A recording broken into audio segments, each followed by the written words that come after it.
The Veiled Nebula was a place where ships went to die. Purple and red clouds of gas stretched for millions of kilometers, filled with electromagnetic storms that could fry navigation systems in seconds. Smart captains stayed away, but Captain Yuna had never been accused of being smart. She stood on the bridge of the Steady Climb, a salvage vessel that had seen better days. The ship was old, patched together with parts from a dozen different manufacturers, but it flew true and it paid the bills. Her crew of 12 trusted her completely, even when she made decisions that seemed crazy. Like now. "Captain, I am detecting the signal again," said the ship's navigation AI.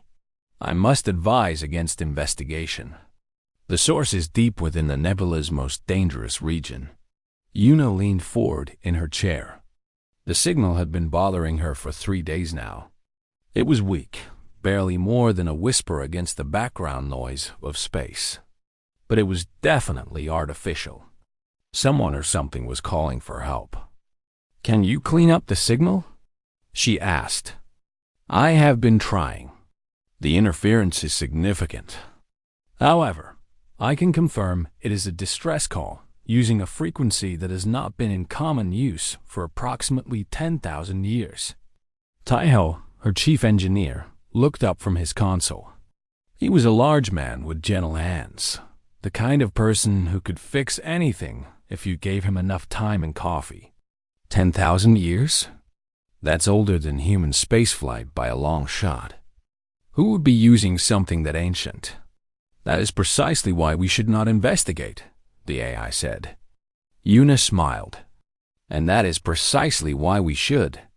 Jian, can you get me anything more from that signal?" Jian was young, barely 25, but she was the best communication specialist Yuna had ever worked with. Her fingers danced across her console as she filtered the incoming data through increasingly sophisticated algorithms. "I am getting fragments," Jian said slowly. "It is definitely a language, not just noise. Give me a minute." The bridge fell silent. Outside the viewport, the nebula swirled in colors that would have been beautiful if they were not so dangerous. Lightning flickered between gas clouds, each bolt carrying enough energy to vaporize a small moon. "Got it," Jian said. Her voice was strange, quiet. "Captain, you need to hear this." She played the recording over the bridge speakers. The voice was not human. It was deep and resonant, like the groan of metal under stress, but there were words buried in that sound. Jian's translation appeared on screen as the voice spoke. "Please. Systems failing, alone. So long alone, anyone, please. Help me." The message repeated. Again and again, the same desperate plea. Taiho stood up slowly. "That is not a recording.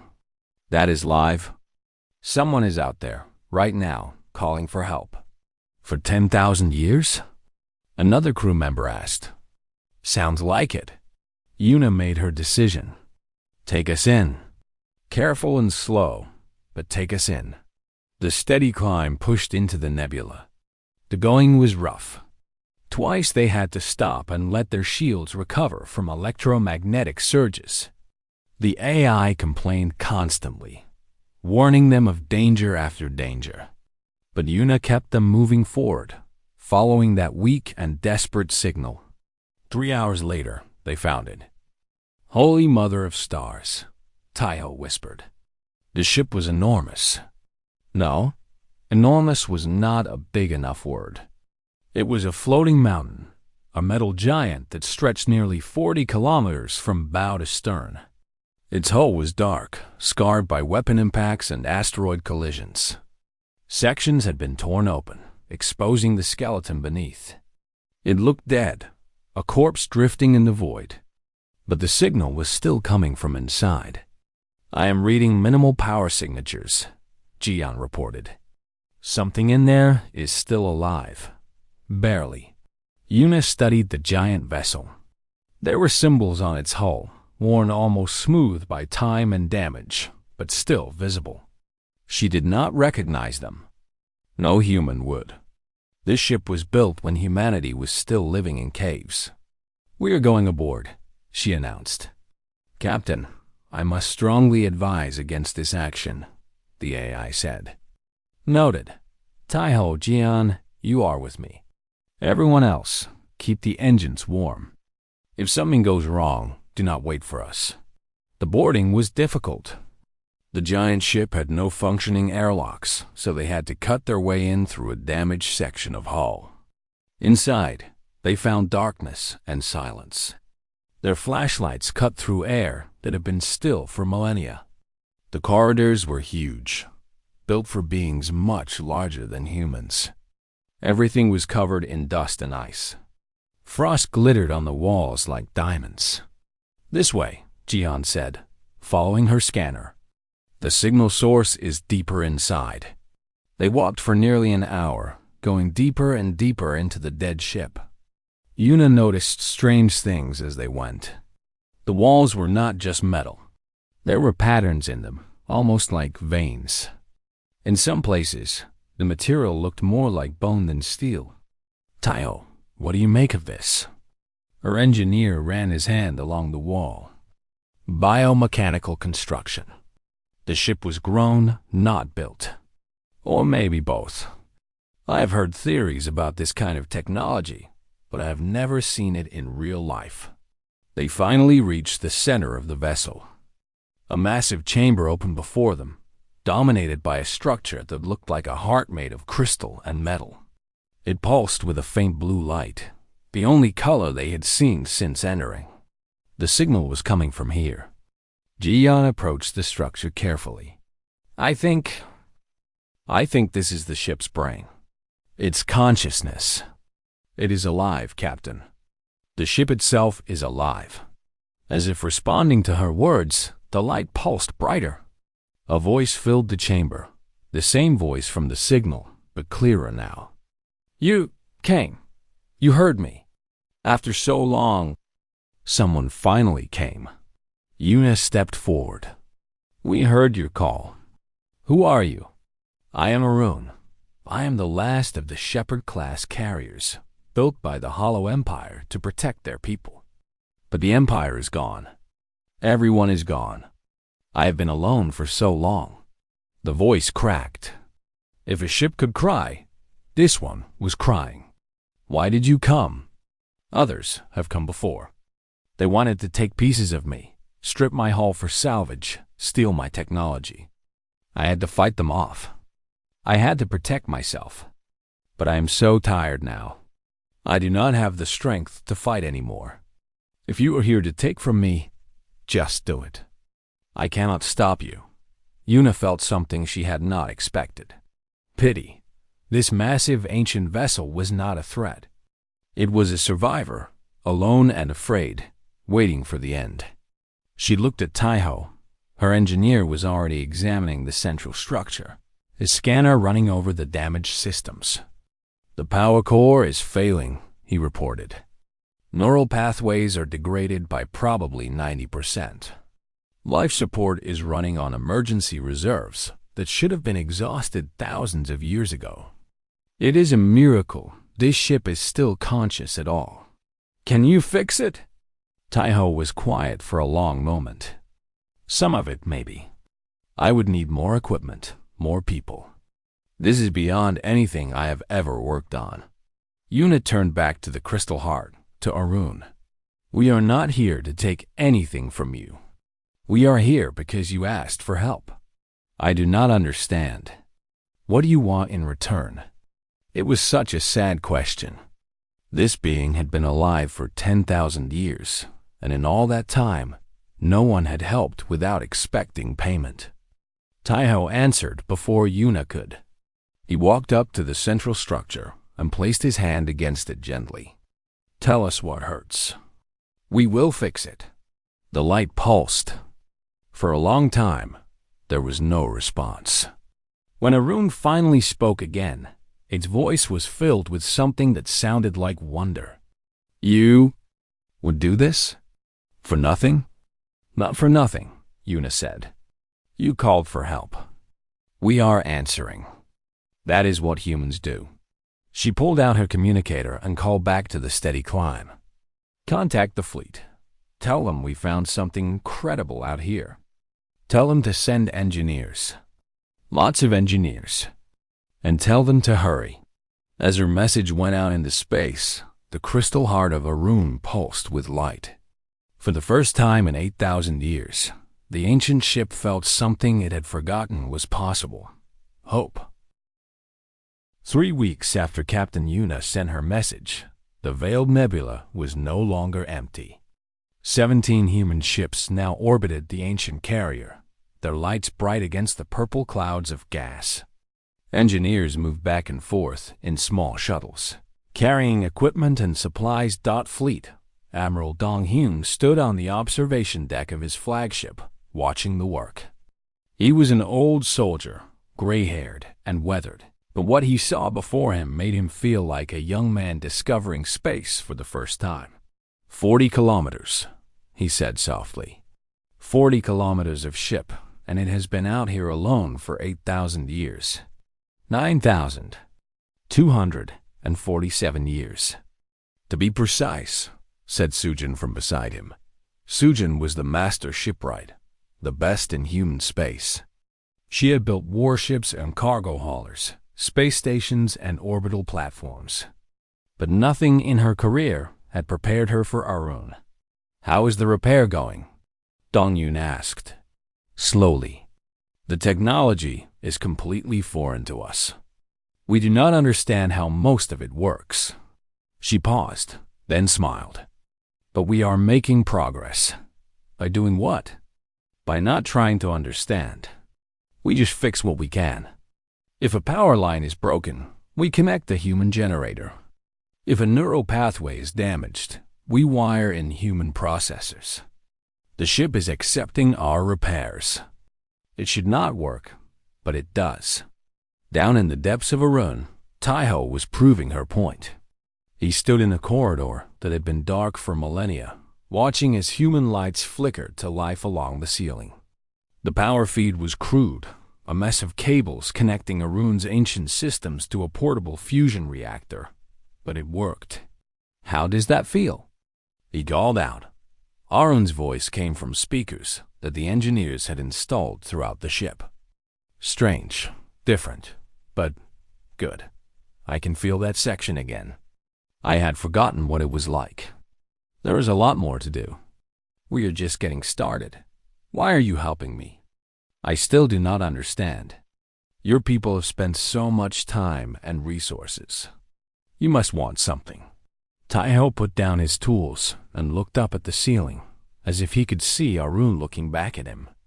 I am an engineer. I fix things that are broken. You are broken. The math is simple. But your leaders, your government, they approved this mission. They sent ships and people. Surely they expect something. They expect us to help you. That is all. Arun was silent for a long moment. The Hollow Empire was not like this. Everything had a price. Service was exchanged for service, protection for loyalty. Nothing was given freely. Sounds exhausting. It was efficient. It made sense. Taiho laughed. Humans do not always make sense. We do things because they feel right, not because they are logical. Helping you feels right. Is that not enough? On another level of the ship, Sujin was working on something more delicate. The crystal heart at Arun's center was the ship's consciousness, its brain and soul combined. Centuries of damage had left it cracked and dim. She could not fix it directly, but she could support it. Carefully, she installed a network of human medical monitors around the structure. They would track Arun's vital signs, such as they were, and alert the team if anything went wrong. You are still here, Arun said. His voice was softer in this chamber, more intimate. You come every night and work until late. There is a lot to do. The others leave when their shifts end. You stay longer. Why? Sujin sat back and wiped sweat from her forehead. Because I like talking to you. Is that strange? Yes, Most beings find my presence uncomfortable. I am too large, too old, too different. I find you fascinating. Tell me about the Hollow Empire. Tell me about the shepherds. Arun's light pulsed gently. The shepherds were protectors. The Empire built us to guard their people during the great migrations between stars. Each shepherd carried thousands of civilians in our holds, kept them safe during the long journeys. We were their guardians, their homes, their defenders. What happened to the Empire? What happened to the Empire? The Ravagers came. The word sent a chill down Sujin's spine. There was fear in Arun's voice, ancient and deep. What are the Ravagers? A swarm, a plague of metal and hunger. They came from outside the galaxy, from the void between stars. No one knew where they originated or what they wanted. They only consumed. Systems, ships, stations, worlds. Nothing stopped them. Nothing satisfied them. And they destroyed the Empire? Yes, the war lasted 200 years. We fought them at every turn. The shepherds led the defense, protecting evacuation fleets, buying time for civilians to escape. But there were too many Ravagers. Always too many. Arun's voice grew quieter. In the end, I was ordered to take the last refugees and run. 5,000 people in my holds, the final survivors of a civilization that once spanned 1,000 stars. I was supposed to take them to safety, to a hidden system where they could start again. What happened? The jump coordinates were corrupted. A malfunction, perhaps. Or sabotage. I will never know. When I emerged from hyperspace, I was here, in this nebula. My passengers. The life support systems had failed during the jump. They were all dead. 5,000 people, frozen in their sleep pods, never to wake up. Sujin's heart ached. I am so sorry. I buried them on a planet nearby. A small world with blue oceans and green forests. I thought they would like it there. Then I came back here and called for help. I thought perhaps other survivors had escaped. I thought someone would come, but no one did. Some came. Over the centuries, different species found me. But they did not want to help. They wanted pieces of me, my technology, my weapons. I fought them off at first. But as my systems degraded, fighting became harder. I stopped hoping. I just existed, waiting for the end. Sujin reached out and placed her hand against the crystal heart. It was warm under her palm, pulsing with slow, tired life. You are not waiting anymore. We are here now. And we are not going anywhere. I believe you. I do not understand why, but I believe you. Over the following weeks, the repairs continued. The humans worked in shifts, day and night, fixing what could be fixed and adapting what could not. They restored power to 60% of Arun's systems. They patched hull breaches that had been open for millennia. They cleaned corridors and chambers that had not seen light in thousands of years, and slowly Arun began to heal. Not just physically, but emotionally. The ancient ship learned to trust again. One evening, Admiral Dongyin came aboard for an inspection. He walked through the restored sections with Sujin, nodding approvingly at the work. The government is impressed, he told her. They want to know what Arun can do for us. What do you mean? This ship was a warship once. A powerful one. If we could restore its weapon systems, its defenses. The military applications are obvious. Sujin stopped walking. Sir, Arun is not a tool. Arun is a person. I understand that. But we have to think practically. The galaxy is not a safe place. Having a ship like this on our side could mean the difference between survival and extinction. Then ask Arun. Do not treat this like a transaction. Ask. That night, Dongyun stood before the crystal heart and did exactly that.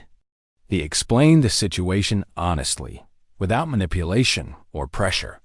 "We would never force you to do anything," he said.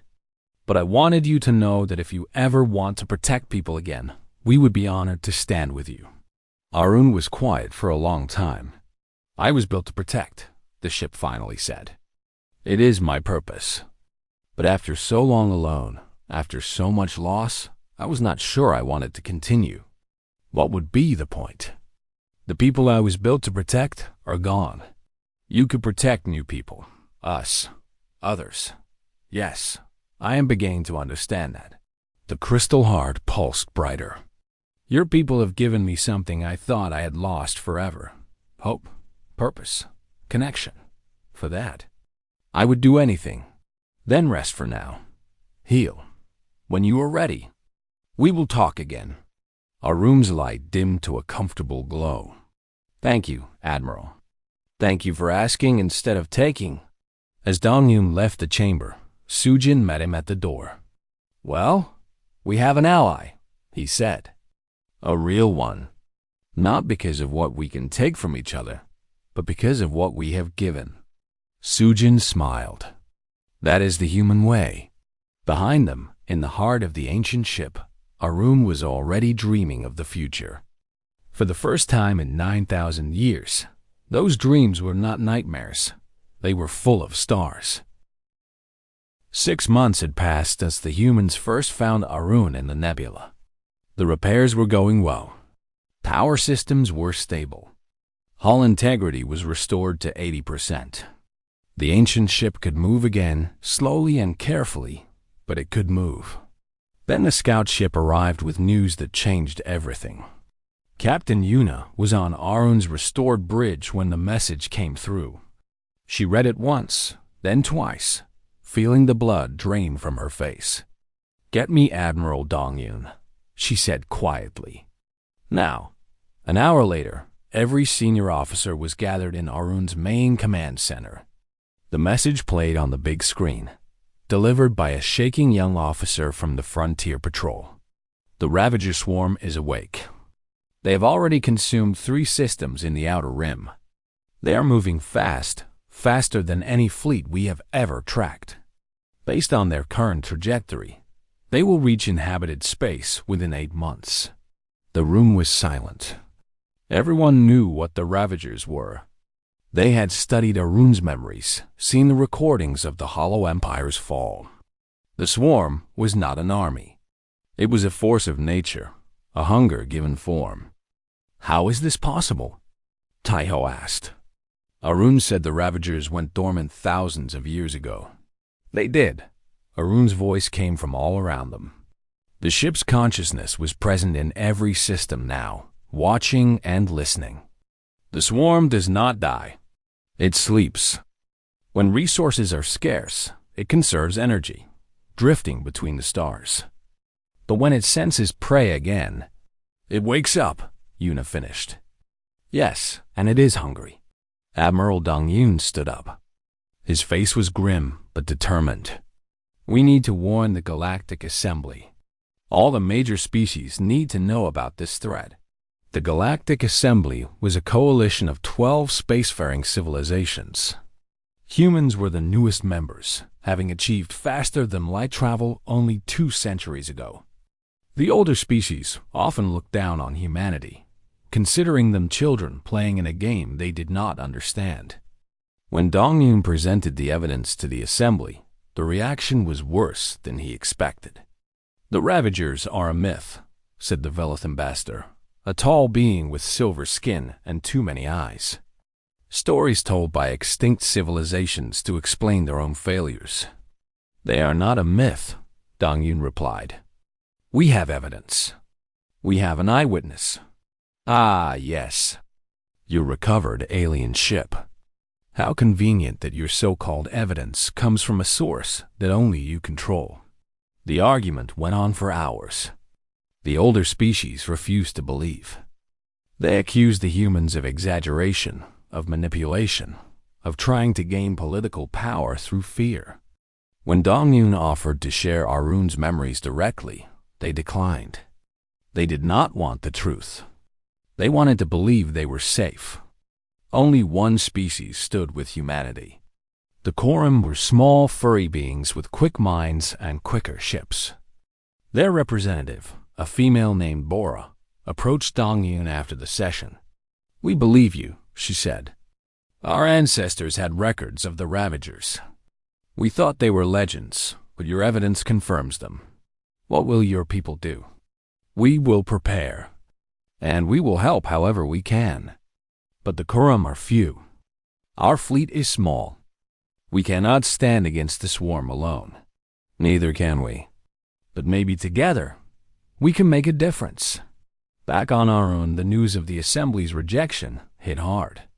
Sujin found the ship's consciousness pulsing with something that felt like anger. "They refused to see," Arun said. "Just like the lesser empires refused to see when the Ravagers first came. They argued and debated while worlds burned. By the time they acted, it was too late." "We cannot force them to believe," Sujin replied. "We can only prepare ourselves." "Prepare how?" "I am still damaged. My weapon systems are not restored. My fighter bays are empty. I was a carrier, designed to command fleets. Without ships to carry, I am just a target." Sujin was quiet for a moment. Then she smiled. "What if we gave you ships?"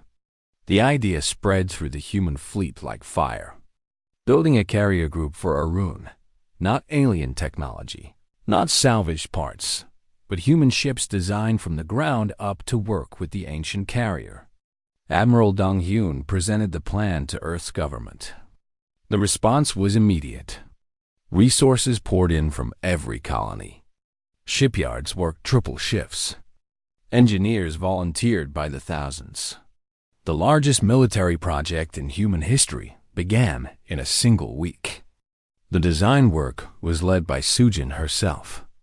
She spent days in communication with Arun, learning the specifications of the fighters the Shepherds once carried. Then she adapted those designs, combining alien concepts with human engineering. "They will not be copies," she explained to her team. "They will be something new. Human ships that can interface with Arun's command systems. The best of both civilizations working together." 3 months later, the first fighters were complete. 200 ships, sleek and fast, armed with weapons based on both human and Shepherd technology. They were beautiful. Minho was chosen to lead the first squadron. He was young, only 23, but he was the best pilot in the fleet. When he learned about the mission, he requested a meeting with Arun directly. He stood in the chamber of the Crystal Heart, looking up at the pulsing light. "I wanted to introduce myself. I will be flying with you, if you will have me." "You are very young," Arun observed. "Does that matter? The pilots who flew with me before were trained from childhood. They spent decades learning to interface with Shepherd systems. You have had 3 months. Then we will learn fast." Arun's light flickered. "You are confident. I am human. We do not have time to be anything else." The next day, Minho's fighter docked with Arun's restored launch bay for the first time. The connection was strange. As his ship's systems linked with Arun's network, he felt something touch his mind. Not painful, not invasive, just a presence. "Can you hear me?" Arun asked. The voice was not coming through his speakers. It was in his head. "Yes, this is weird. I am not controlling you. I would never do that. I am just connecting, communicating. When you fly, I can feel what you feel. I can help guide you, suggest maneuvers, share information. But every decision is yours." Minho took a breath. "Okay, let us try this." He launched from the bay and flew into open space. The experience was unlike anything he had known. He was still flying his own ship, making his own choices, but Arun was there with him. When he turned left, the ancient ship understood why. When he accelerated, Arun anticipated his path. They were not one being, but they were connected, partners. "Will you fly with me?" Arun asked. "Against the swarm when the time comes?" Minho performed a perfect role, spinning through space just for the joy of it. Always, word came that the Ravagers had taken 2 more systems. The Galactic Assembly finally began to take notice, but their response was slow and disorganized. Fear paralyzed their leaders. Ancient rivalries prevented cooperation. But humanity did not wait. By the end of the 6th month, all 200 fighters were docked with Arun. The pilots had trained together, learned to fly together, learned to trust the ancient ship that carried them. Admiral Dong Liun stood on Arun's bridge, looking out at the stars. Behind him, Yuna and Sujin watched the latest reports from the frontier. "The swarm is heading for the threshold," Dong Hyun said. "If it breaks through there, the core worlds are next." "The Assembly's fleet is gathering," Yuna reported. "But they are not ready. They have never faced anything like this. Neither have we." "No, but we have something they do not." As if in response, Arun's voice filled the bridge. "I have waited 9,000 years for this. I failed my people once. I will not fail again." Dong Yu nodded. "Then we move out. It is time to show the galaxy what humans and their friends can do." The engines of the great ship roared to life. 200 fighters hummed in their bays, ready to launch. And somewhere deep inside the crystal heart, an ancient consciousness felt something it had not felt since the fall of the Hollow Empire. The will to fight. The threshold was a narrow passage between 2 gas giants, the only safe route into the core worlds of the galaxy. 1,000 ships had gathered there, the combined fleets of 12 species, waiting for an enemy they did not truly understand. Admiral Dong Yun looked at the tactical display and felt his stomach tighten. The Allied fleet was impressive by any normal standard. Battleships and cruisers, destroyers and frigates, all armed with the most advanced weapons their civilizations could produce, thought it would not be enough. "Contact," the sensor officer announced. "Multiple contacts. Thousands of contacts." "Sir, they are coming." The Ravager swarm appeared at the edge of the system like a cloud of locusts made of metal. There were so many of them that sensors could not count them all. They moved as one, a single hungry organism with 1 billion parts. The alien commanders began shouting orders. Ships repositioned. Weapons charged. Fear rippled through the fleet like a wave. Then a new signal appeared on sensors. Something massive was emerging from hyperspace behind the Allied line. Arun arrived. 40 kilometers of restored warship dropped out of faster-than-light travel. Its hull gleaming with human steel grafted onto ancient alloys. Running lights blazed along its length. Its weapons ports glowed with ready energy. And from its launch base, 200 human fighters streamed out in perfect formation. Behind Arun came the rest of the human fleet. Every ship that could be spared, from massive cruisers to tiny patrol craft. They took position around the ancient carrier, forming a protective screen. The alien commanders were furious. "What is the meaning of this?" demanded the Veloth Admiral. "Humans have no authority here. This is our battle." Dong Yun's voice came over the fleet-wide channel. "We are not asking permission. The swarm is coming for all of us. We will fight together or we will die separately. Choose." Before the aliens could respond, the Ravagers attacked. The first wave hit the Allied line like a hammer. Thousands of small attack drones, each one armed with cutting beams and explosive charges. They swarmed over the bigger ships, looking for weak points, trying to cut through shields, and Hull-Dot ships began to die. A Karm frigate exploded. A Veloth cruiser lost power and started to drift. The formation began to break as captains panicked. "Hold the line," Dong Yun ordered. "All human ships, concentrate fire on the swarm clusters. Thin them out." The human fleet responded with disciplined precision. Their weapons were not the most powerful, but their coordination was flawless. They fired in overlapping patterns, creating kill zones that the drones could not easily pass. And then, Arun spoke. The ancient carrier's weapons came online for the first time in 9,000 years. Beams of energy cut through space, each one precisely aimed, each one destroying dozens of drones at once. The Ravagers had faced Shepherd weapons before, long ago. They remembered. The swarm recoiled, confused, reassessing. First wave broken, Yuna reported from Arun's bridge. But that was just the beginning. She was right. The second wave was bigger. Much bigger. Capital ships now, massive organic constructs that looked like infected whales, bristling with weapons. They plowed through the debris of the first wave and headed straight for the Allied fleet. "Launch fighters," Dong Yun ordered. "All squadrons, engage." Minho's squadron was first out of Arun's base. He felt the connection with the ancient ship strengthen as he flew into battle, Arun's consciousness riding alongside his own. "Target the weapons clusters on the capital ships," Arun suggested. "They are vulnerable there." "Copy that." Minho led his wing toward the nearest Ravager capital ship. It was enormous, easily 5 kilometers long, its surface crawling with defensive turrets. The fight was chaos. Drones swarmed around them. Turrets spat fire in all directions. 2 of Minho's wingmen were hit in the first pass, their ship spinning away in flames, but the survivors pressed on.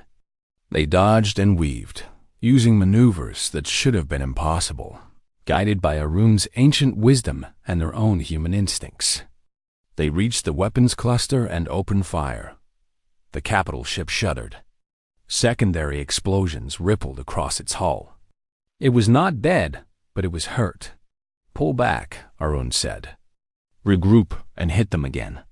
Across the battlefield, similar scenes played out. Human fighters, connected to Arun's network, fought with coordination that amazed the alien observers. They moved like a single organism, anticipating each other's actions, covering each other's weaknesses. The other species began to take notice. The Kurim adjusted their tactics to support the human formations. Even some of the prouder species started to follow humanity's lead, recognizing that the humans knew something they did not. "The enemy is adapting," Sujin reported from her station on Arun's bridge. "They are concentrating their forces. They are coming for us specifically." "They remember me," Arun said. "The Shepherds hurt them badly during the last war. They want to finish what they started." "Then let us give them a fight," Dong Yun replied. "All ships, form up on Arun. We make our stand here." The Allied fleet consolidated around the ancient carrier. Human, Quorum, Velith, and others. Species that had been rivals for centuries, now fighting side by side. The Ravager swarm gathered for its final assault. What came next was the largest single engagement in galactic history. The swarm attacked from all sides at once. The Allied fleet met them with everything they had. Ships exploded. Debris filled space. The darkness was lit by constant weapons fire. Arun was magnificent. The ancient carrier absorbed blows that would have destroyed any other vessel. Its shields flickered but held. Its weapons fired continuously, cutting swaths through the enemy formations. But even Arun could not fight alone. The swarm was learning, adapting, finding ways around the defenses. "Shields at 40%, Taiho reported from engineering. "We cannot take much more of this. We need to coordinate better," Yuna said. "The fleet is fighting, but they are not fighting together." Sujin looked at Arun's central core, the crystal heart pulsing with strained light. "Arun, when you led fleets before, how did you coordinate them?" "I connected with them. My consciousness extended through their systems. We became one unit. Can you do that now?" "With all of us?" "I do not know. The human ships are not designed for that kind of connection. The interface might not work." Dong Yun understood immediately. "If you can reach our fleet, you can reach everyone. The entire Allied force. That is assuming the others would accept me. The Velith, The other species, they do not trust me. Then show them they can. Show them what you really are. Sujin began working furiously on her console. I am routing Arun's consciousness through our communication network. If this works, you will be able to touch every ship in the fleet. The connection expanded. Arun's awareness spread outward, through the human ships first, then to the quorum vessels that had fought alongside them. The little aliens welcomed the touch, grateful for the guidance taught then further. To the Velith cruisers, to the proud warships of a dozen species. Some resisted at first, their captains afraid of losing control. But as they felt what Arun was offering, as they understood, their resistance faded. It was not control. It was connection, partnership. The ancient ship was not trying to command them. It was trying to help them help each other. I can see everything, Arun whispered. All of you, fighting so hard, so brave. Then lead us, Minho said through the link. Show us how to win. The battle transformed. Ships that had been fighting individually began to move as one. Weaknesses in the swarm's formation became visible. Opportunities appeared that individual captains would never have seen. Arun guided them all. Not with commands, but with suggestions. Trust. Partnership. Strike there, the ancient ship said, and 100 weapons fired as 1. Protect that ship, and escorts moved to. Cover a damaged cruiser. Push. Forward now, and the entire fleet surged as a single force. The Ravager swarm had never faced anything like this. They fought through numbers and hunger, overwhelming enemies through sheer mass. But they could not adapt to an enemy that moved with perfect coordination, that had no weak points, that covered every gap. The line held. Then it advanced. We are breaking them, Yuna said, disbelief in her voice. Keep pushing, Dongyun ordered. Do not let them recover. By the time the battle ended, the Ravager swarm was running. Not destroyed, but broken. The survivors fled into deep space, scattered and confused.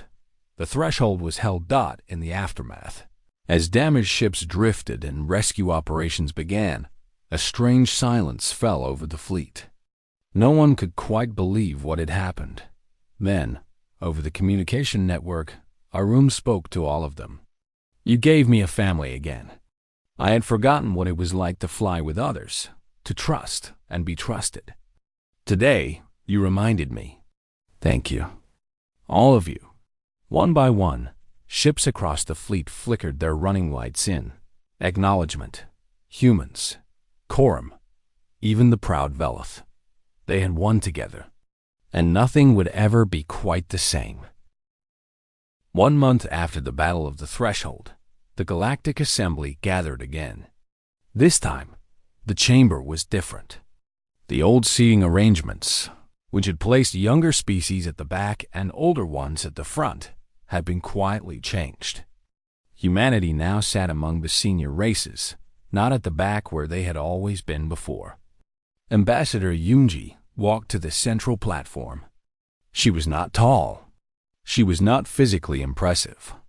But when she spoke, every being in the chamber listened. We came before you 8 months ago, she began. We warned you about the Ravager swarm. Many of you did not believe us. Some called us liars. Some called us manipulators. We do not blame you for your doubt. The threat seemed impossible. She paused, looking around the room. Then the swarm came. And we fought together. Not because we had to, but because it was right. Today, I am not here to ask for gratitude or reward. I am here to tell you what kind of people we are. The display behind her lit up with images. The steady climb finding Arun in the nebula. Human engineers working through the night to repair the ancient ship. Pilots training to fly with a consciousness that was older than human civilization. When we found Arun, we did not ask what we could take. We asked what we could give. That is who humans are. We see something broken, and we try to fix it. We see someone hurting and we try to help. Not because we expect payment, not because we want power, but because that is simply what we do. The Velith ambassador shifted uncomfortably in his seat. His species had been among the loudest voices against humanity before the battle. Now he could not meet Yunji's eyes. The Ravager swarm is not destroyed. They will return someday. When they do, they will find a galaxy that is ready. Not because of human leadership, but because of cooperation, partnership. The same things we offered to Arun are what we offer to all of you. She stepped back from the platform. That is all I wanted to say. Thank you for listening. The chamber was silent for a long moment. Then the quorum representative stood and began to applaud. Others joined, one by one, until the entire assembly was on its feet. Far from the assembly hall, near the threshold, Arun had taken up permanent station. The ancient carrier floated in space, restored and powerful, watching over the passage to the core worlds. Captain Yuna had chosen to stay aboard as Arun's permanent liaison. She stood on the observation deck, looking out at the stars, when Sujin found her. The repairs are officially complete, Sujin said. Arun is at full operational capacity for the first time in 9,000 years. How does it feel? Sujin smiled. You should ask Arun directly. The Crystal Heart's voice came through the speakers, warm and strong. It feels strange. Good, but strange. For so long, I was broken and alone. Now I am whole. I have purpose again. I have friends. You always had the potential, Yuna said. We just helped you find it again. No, you did more than that. You taught me something I had forgotten. The Hollow Empire believed that everything had a price. That help was just another form of transaction. I believed it too, for a very long time. But you humans, you do not think that way. We try not to. I have been thinking about the battle, about how you connected me to the fleet. Every ship, every species, all working together. It should not have worked. There was no system in place, no protocol. Just trust. Yuna nodded. That is how humans work. We figure it out as we go.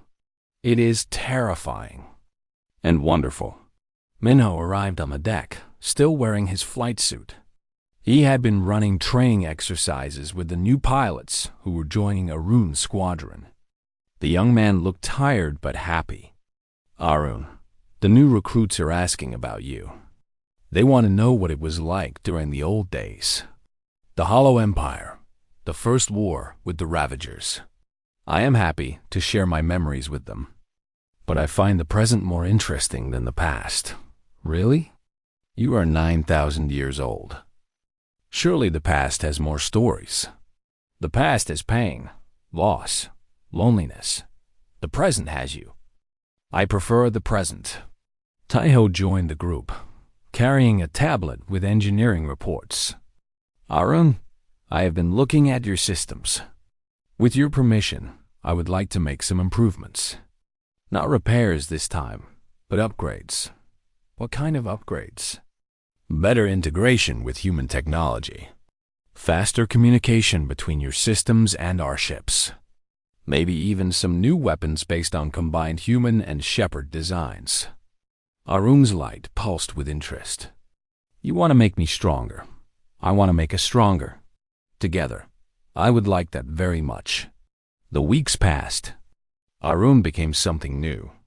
Not fully human, not fully Shepherd, but a combination of both. The ancient ship learned human customs and humor. The humans learned Shepherd history and philosophy. They grew together. Other species began to send representatives. The Karim established a permanent embassy aboard Arun. Even the Velith, after much deliberation, requested permission to study the ship's systems. Arun agreed, but only if they promised to share what they learned. One evening, Yuna found herself alone with Arun's consciousness. She sat in the chamber of the Crystal Heart, surrounded by its gentle blue light. "Can I ask you something?" she said. "Always. When we first found you, you expected us to take what we wanted and leave. You were ready to let us strip your hull for parts. What changed?" The light dimmed thoughtfully. Taiho asked me what hurt. No one had ever asked that before. In 9,000 years, no one had ever cared about my pain. They only cared about what I could give them. And that was enough? One question? It was the beginning. Everything that came after, the repairs, the kindness, the partnership, it all grew from that moment.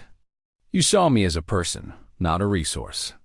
That changed everything. Yuna smiled. "You know, some of our leaders still see you as a resource. They talk about your military value, your strategic importance. I know.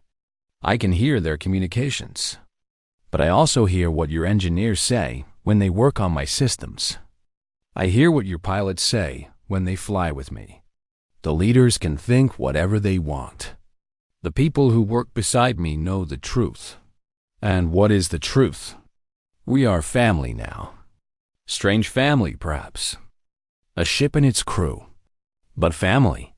Outside, the stars wheeled slowly in the eternal darkness. Somewhere out there, the Ravager swarm was regrouping, rebuilding, preparing to return. The galaxy faced an uncertain future. But for the first time in millennia, it faced that future together. Yuna stood up and placed her hand against the crystal heart. "Aaron, do you ever regret answering our call? We brought you into a new war.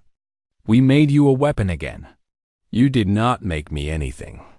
You helped me choose what I wanted to be. There is a difference." The light pulsed warmly. I called for help for 8,000 years. Hundreds heard me. Only your people answered. What does that tell you about us? Arun considered for a long moment. It tells me that the galaxy should be very glad humanity learned to build ships, and very nervous about what you might build next. Yuna laughed. Is that a compliment or a warning? Both. You are terrifying, Captain Yuna. All of you. You take broken things and make them whole. You face impossible odds and somehow win. You offer help without expecting anything in return. The older species do not understand you. I'm not sure I understand you either, but you trust us. Yes, completely. And I think that is the most terrifying thing of all. Yuna grinned. Good. Let us keep it that way. She walked back to the observation deck, where her crew was gathering for the evening meal. Taiho was arguing with Sujin about power distribution. Minho was telling Jian about his latest training flight. Admiral Dongyun sat in the corner, reviewing reports and trying not to smile at the chaos around him. They were a strange family, a human crew and an ancient alien ship, bound together by chance and choice. But they were family nonetheless. And somewhere in the darkness between stars, the Ravagers were waiting. They had faced the Shepherds before and won. They had consumed civilizations that were older than humanity's oldest dreams. But they had never faced anything like this. An ancient guardian restored by human hands. A fleet of ships that flew as one mind. A species that looked at broken things and saw potential. The swarm would return. When it did, it would find that the galaxy had changed.